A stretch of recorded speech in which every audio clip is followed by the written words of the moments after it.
Psalm chapter 100, and as we read this morning, think about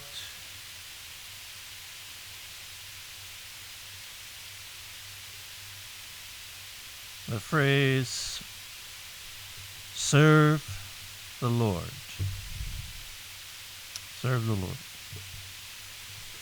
All right, Psalm 100.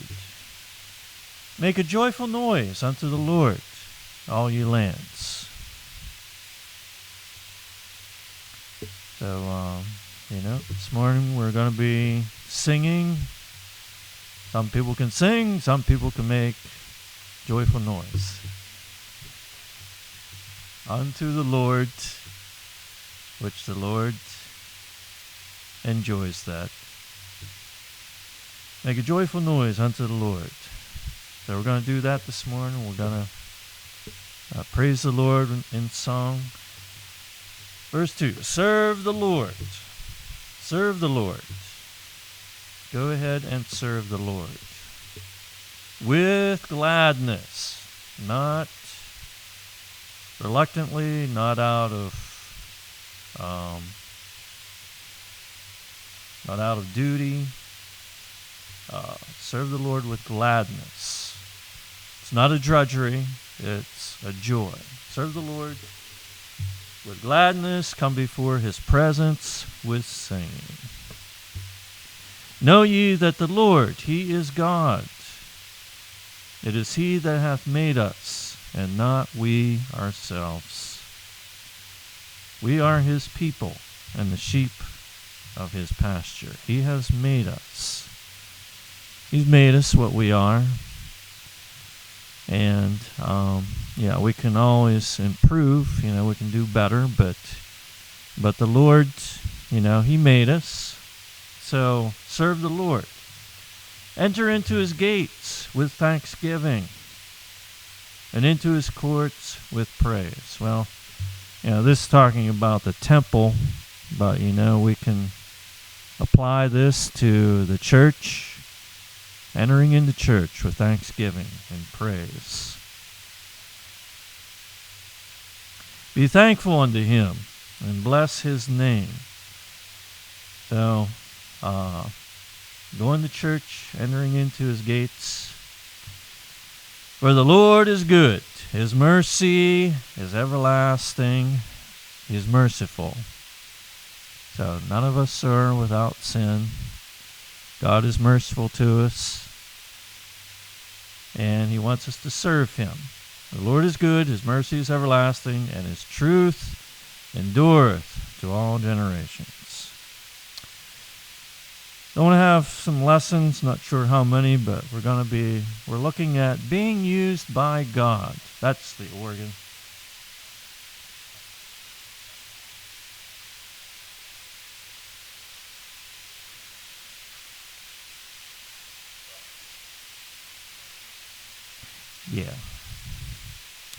Yeah, I'm going to take the tubes out and use some electrical spray. Yeah. Without it on, of course. Make sure it dries so that they don't get shorted. Yeah, I got to do that. Let me write a note to remind myself. Electrical spray. Okay. Yeah. Brush.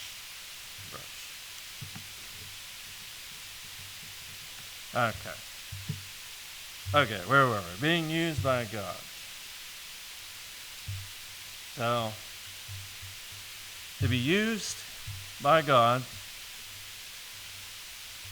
Oh, somebody's coming in. I saw a reflection in the windows. To be used by God. All right, so how can we be used by God?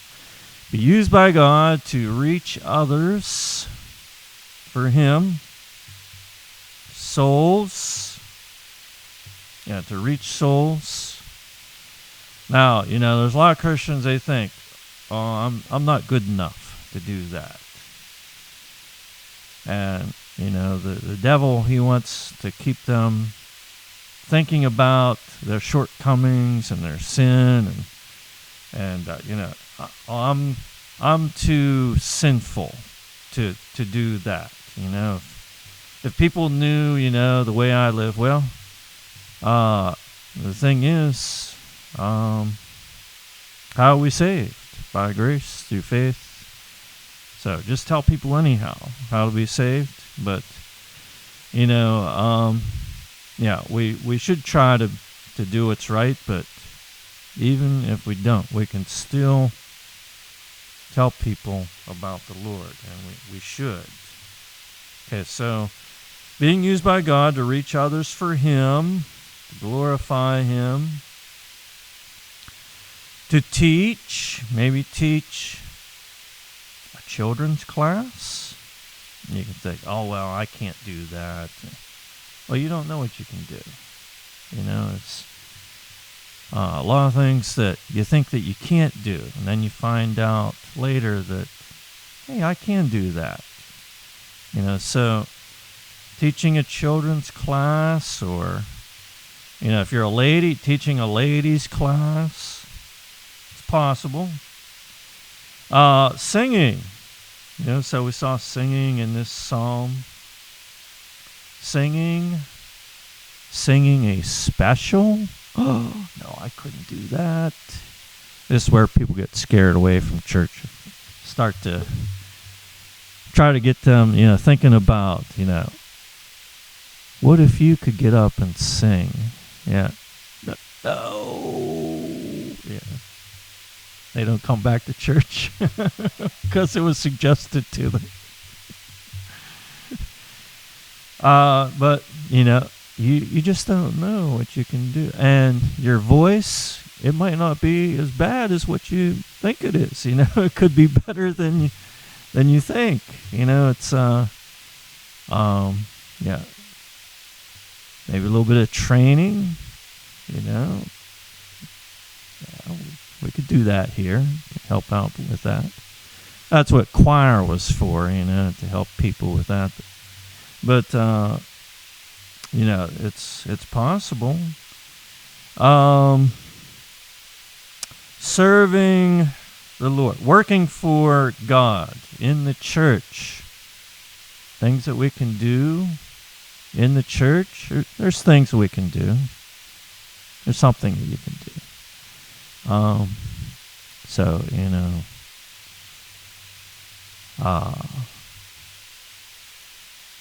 A little bit of volunteer work, serving God, holding a position in the church. Is that possible? Yeah, maybe.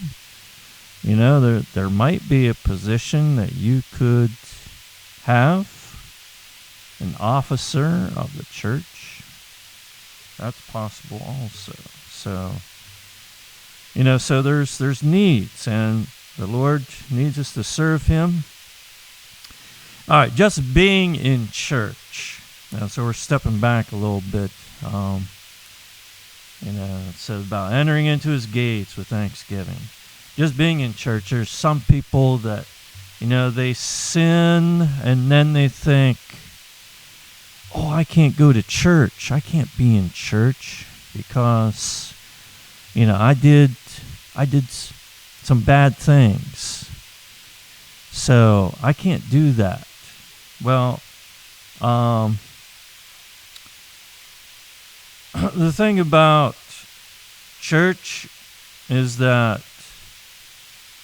church isn't a museum for flawless people.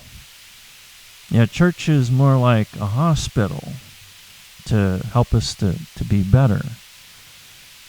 So, if you falter, if you sin, you do bad things, you think, oh, it's terrible, and you think, oh, I can't go to church. Well, that's just the devil trying to keep you from church. Church is what you need. You need fellowship of other Christians. You need the preaching of the Word of God. So don't let that stop you from being in church.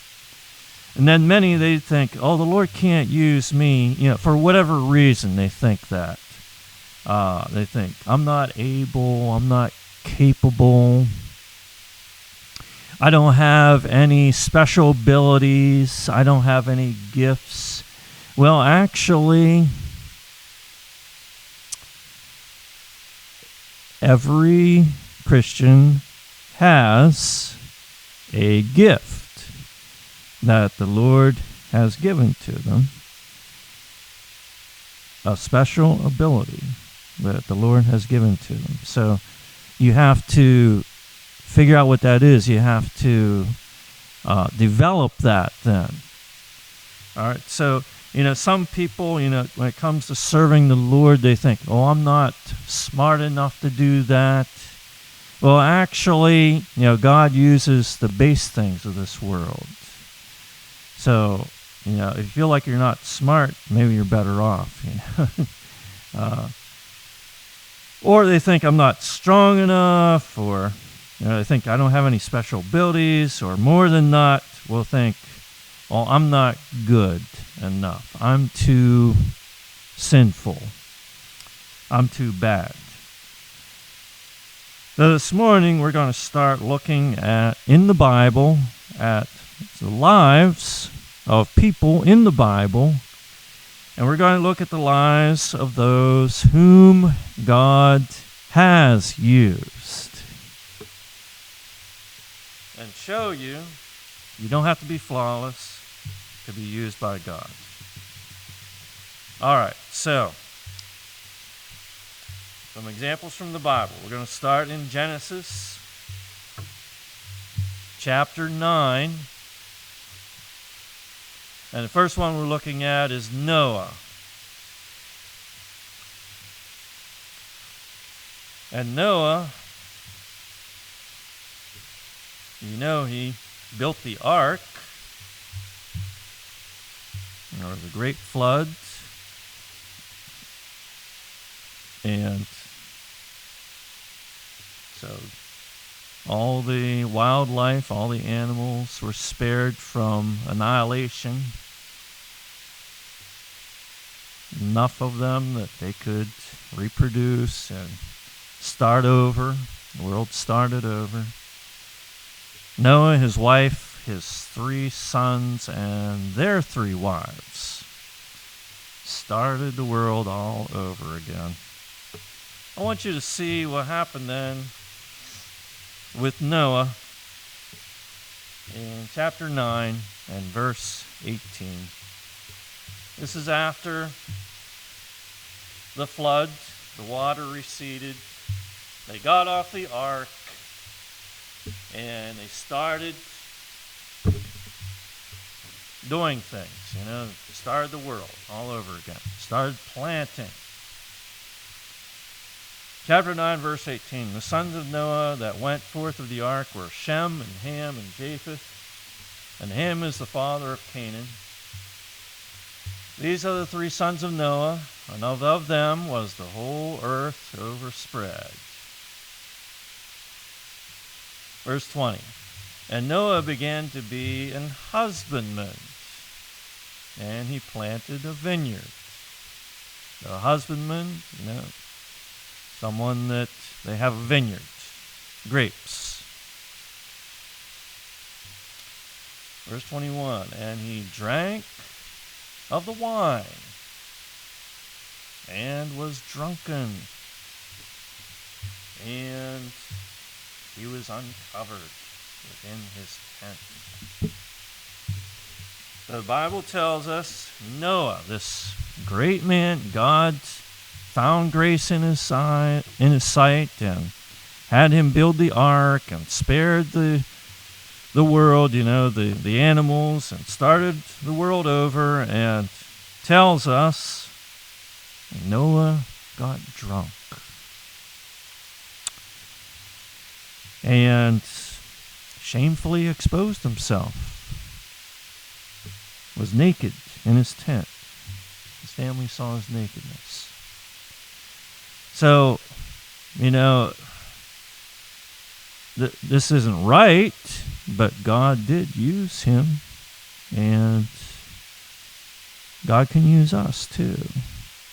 So, try not to sin. If you sin, then confess that. But the Lord can use you.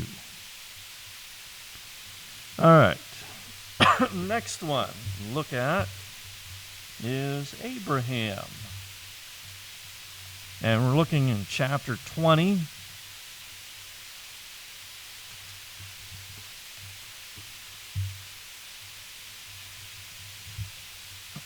So Abraham, the father of the nation of Israel.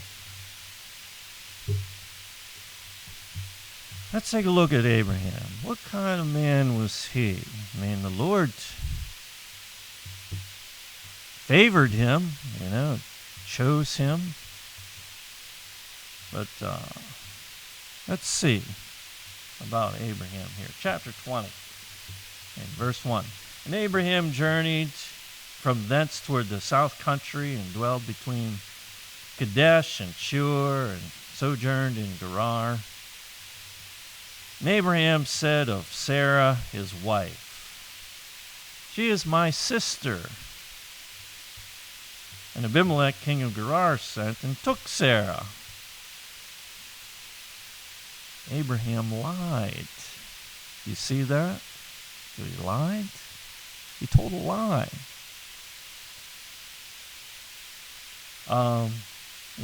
He said about his wife, he told Abimelech, she is my sister. But God came to Abimelech in a dream by night. Why did he do that? Well, he was afraid. He's afraid that they would kill him and take his wife. So he said, she's my sister. But God came to Abimelech in a dream by night and said to him, behold, thou art but a dead man, for the woman which thou hast taken, for she is a man's wife. But Abimelech had not come near her, and he said, Lord, wilt thou slay also a righteous nation? Said he not unto me, she is my sister? And even she herself said, he is my brother. So Abraham, he told Sarah, wherever we go, you say that I'm your brother. In the integrity of my heart and innocency of my hands have I done this. And God said unto him in a dream, yea, I know that thou didst this in the integrity of thy heart, for I also withheld thee from sinning against me. Therefore suffered I thee not to touch her. Now therefore restore the man his wife, for he is a prophet, and he shall pray for thee, and thou shalt live. If thou restore her not, know thou that thou shalt surely die, thou and all that are thine. Therefore Abimelech rose early in the morning and called all his servants and told all these things in their ears. And the men were sore afraid. Then Abimelech called Abraham and said unto him, what hast thou done unto us? And what have I done? What have I offended thee, that thou hast brought on me and on my kingdom a great sin? Thou hast done deeds unto me that ought not to be done. Yeah, he's right. Here's this Abimelech, it's like he's preaching to Abraham. You did things that ought not to be done. So,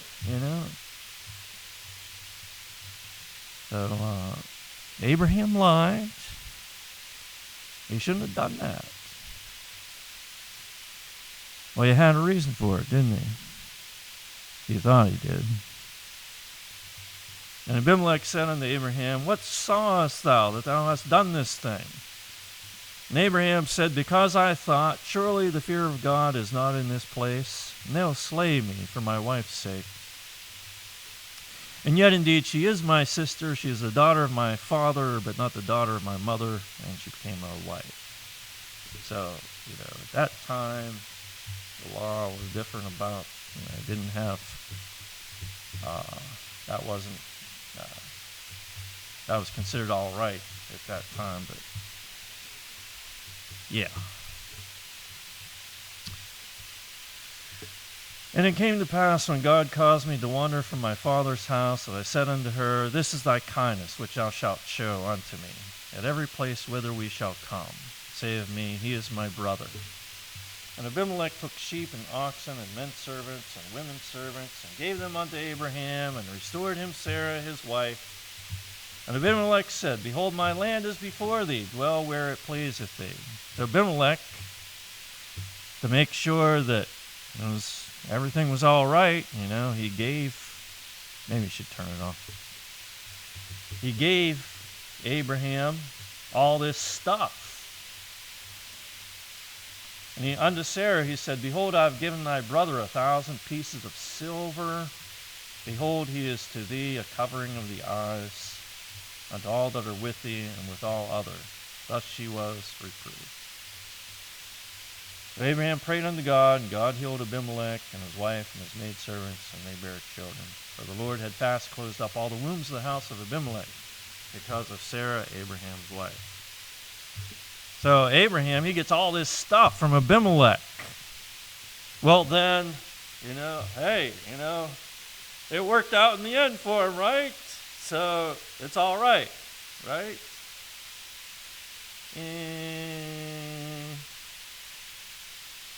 Not necessarily. Yeah, we can feel that way. We can think, everything's working out all right. Well, but is it right? Was it right for Abraham to lie like that, to be deceptive? And you don't see any repercussions from it. Now, the next one is in chapter 26. And this is Abraham's son, Isaac.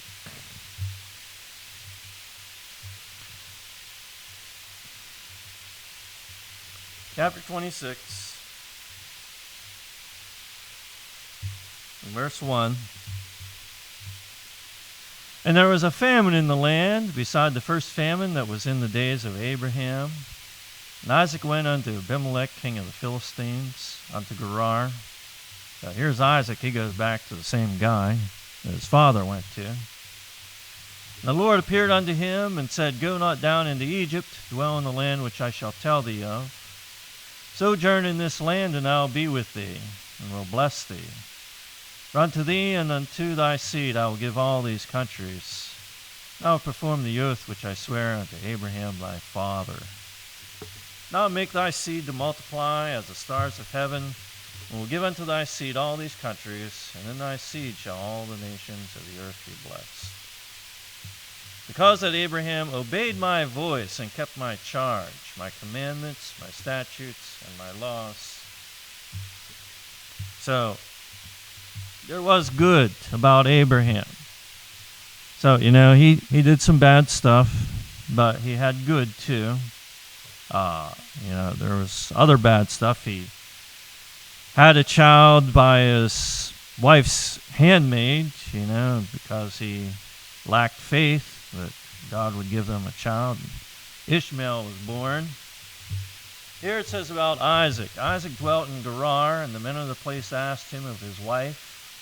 And he said, She is my sister. For he feared to say, She is my wife, lest, said he, the men of the place should kill me for Rebekah, because she was fair to look upon. Like father, like son. And doesn't say anything about Abraham telling him to do this. I don't know if Abraham was even alive at this point, was he? They did the same thing that his dad did. And I have found that, there's some things that are in our genes that get passed down. There was somebody I knew. He was in Maryland. and he worked for pest control, and he didn't know his father. He never knew his father. Then when he found out about his father, he found out his dad was like him. His dad was in pest control, and his dad, he did some of the same things that his dad did. Got in the same trouble as his dad did.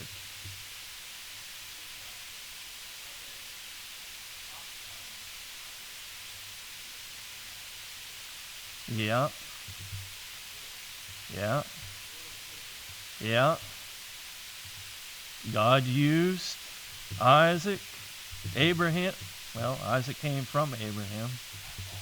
Yeah. Yeah. Right. Yeah. And here's Isaac. He has the very same problem with not being honest that his father had. And it came to pass, when he had been there a long time, that Abimelech, king of the Philistines, looked out at a window and saw, and behold, Isaac was sporting with Rebekah, his wife. So I don't know what sport they were playing, but he knew that they were married. Right, and Abimelech called Isaac and said, Behold, of a surety she is thy wife. And how saidst thou, She is my sister? And Isaac said unto him, Because I said, Lest I die for her. And Abimelech said, What is this that thou hast done unto us? One of the people might lightly have lain with thy wife, and thou shouldest have brought guiltiness upon us. And Abimelech charged all his people, saying, He that toucheth this man or his wife shall surely be put to death. Then Isaac sowed in that land, and received in the same year 100-fold. And the Lord blessed him. And the man waxed great, and went forward, and grew until he became very great. For he had possession of flocks, and possession of herds, and great store of servants, and the Philistines envied him. So, again, same thing, lies.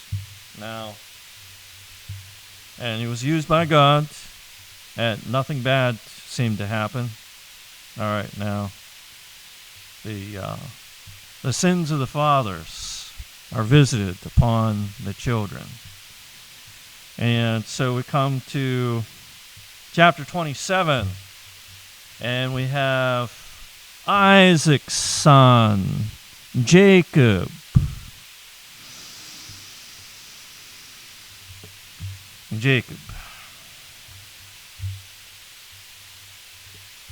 Verse 1, And it came to pass that when Isaac was old, and his eyes were dim, so he could not see, and he called Esau, his eldest son, and said unto him, My son. And he said unto him, Behold, here am I. And he said, Behold, now I am old, I know not the day of my death. Now therefore take, I pray thee, thy weapons, thy quiver, and thy bow, and go out to the field, and take me some venison. So Isaac, he loved venison. He loved the taste of it. And so he told Esau, that was Jacob's brother. Esau was a hunter. Jacob, he wasn't a hunter. So he told Esau to go out and get some venison. Verse 4, And make me savory meat, such as I love, and bring it to me, that I may eat, that my soul may bless thee before I die. So Esau was the firstborn, and Isaac was going to give him the paternal blessing before he died. And Rebekah heard when Isaac spake to Esau his son, and Esau went to the field to hunt for venison and to bring it. And Rebekah spake unto Jacob her son, saying, Behold, I heard thy father speak unto Esau thy brother, saying, Bring me venison, and make me savory meat, that I may eat, and bless thee before the Lord before my death. Now therefore, my son, obey my voice according to that which I command thee. Go now to the flock, and fetch me from thence 2 good kids of the goats. So, yeah, go get some young goats, some kids, some tender meat. Yeah, but she made it taste like that. And I'll make them savory meat for thy father, such as he loveth. You'd be surprised what you can do with spices.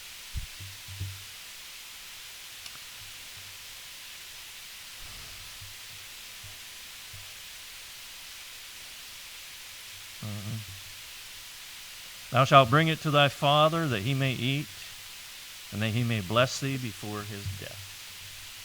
Jacob said to Rebekah his mother, Behold, Esau my brother is a hairy man, and I am a smooth man. So Esau, he had a lot of hair all over him, all over his arms and his back and his neck. And Jacob, he didn't. He didn't have any hair. And he says, My father peradventure will feel me, and I shall seem to him as a deceiver, and I shall bring a curse upon me, and not a blessing. And his mother said unto him, Upon me be thy curse, my son, only obey my voice, and go fetch me them. Now you could say, well, his mother told him to do it. Well, it was his decision. Ultimately, he did it. And he went and fetched and brought them to his mother. And his mother made savory meat, such as his father loved. And Rebekah took goodly raiment of her eldest son Esau, which were with her in the house, and put them upon Jacob, her younger son. So put Esau's clothes on Jacob. And she put the skins of the kids of the goats upon his hands. So, took the hair from the goat and put that on Jacob's arms and his hands, and upon the smooth of his neck. She gave the savory meat and the bread which she had prepared into the hand of her son Jacob. And he came unto his father and said, My father. And he said, Here am I. Who art thou, my son?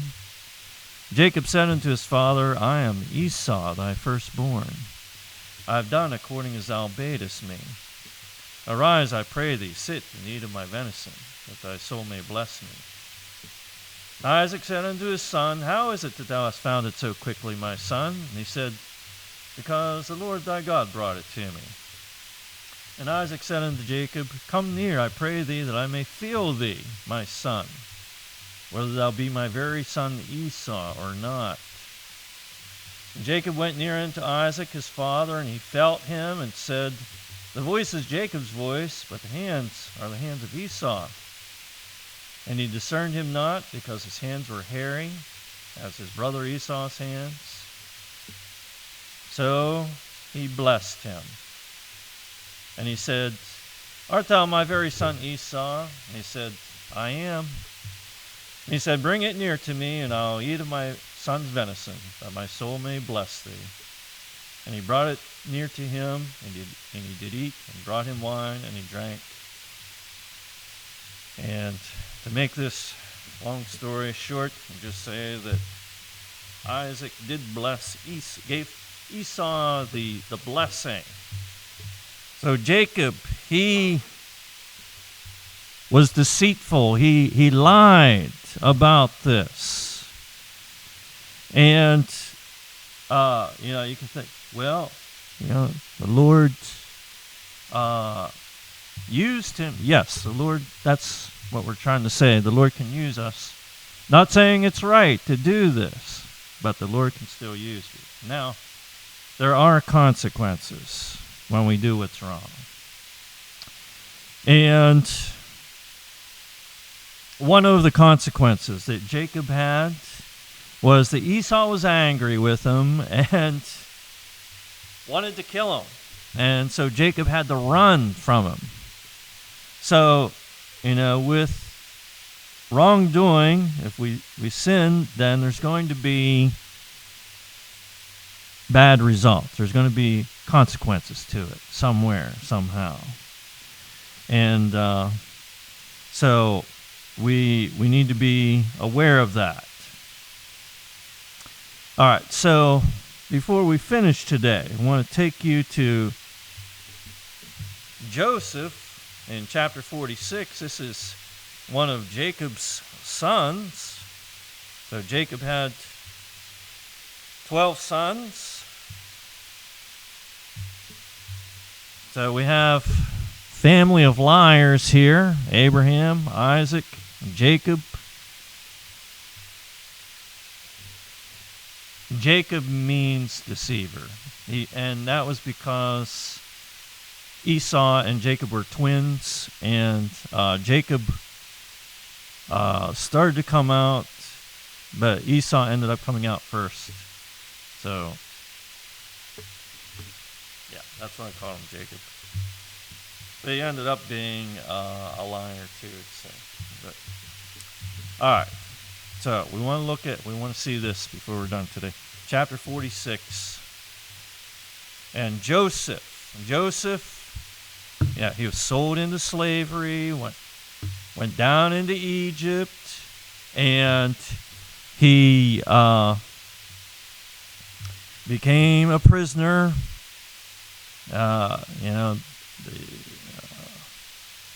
Potiphar's wife lied about him, said that he made an advance at me, and so Potiphar had him put into prison.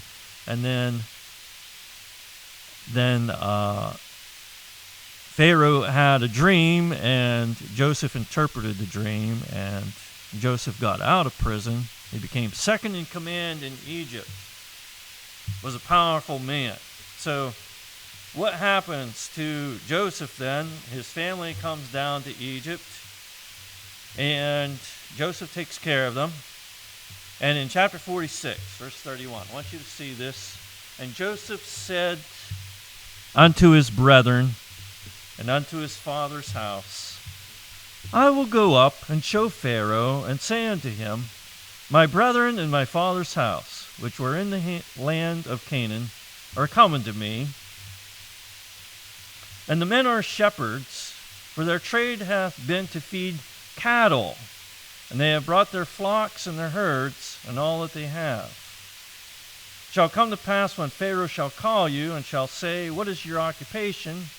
That you shall say, Thy servant's trade hath been about cattle, from our youth even until now.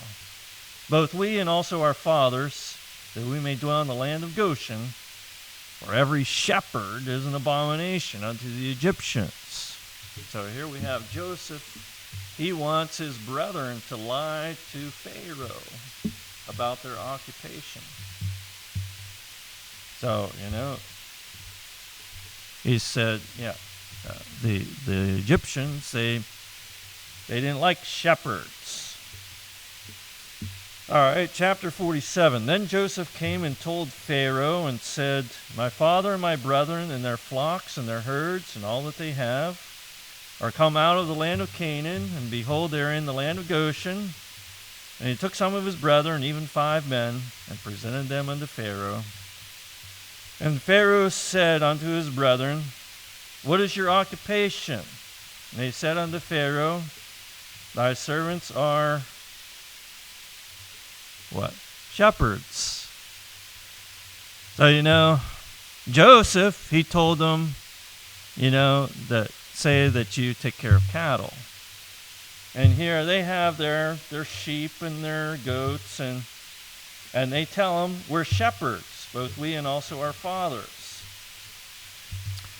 They said moreover unto Pharaoh, For to sojourn in the land are we come, for thy servants have no pasture for their flocks.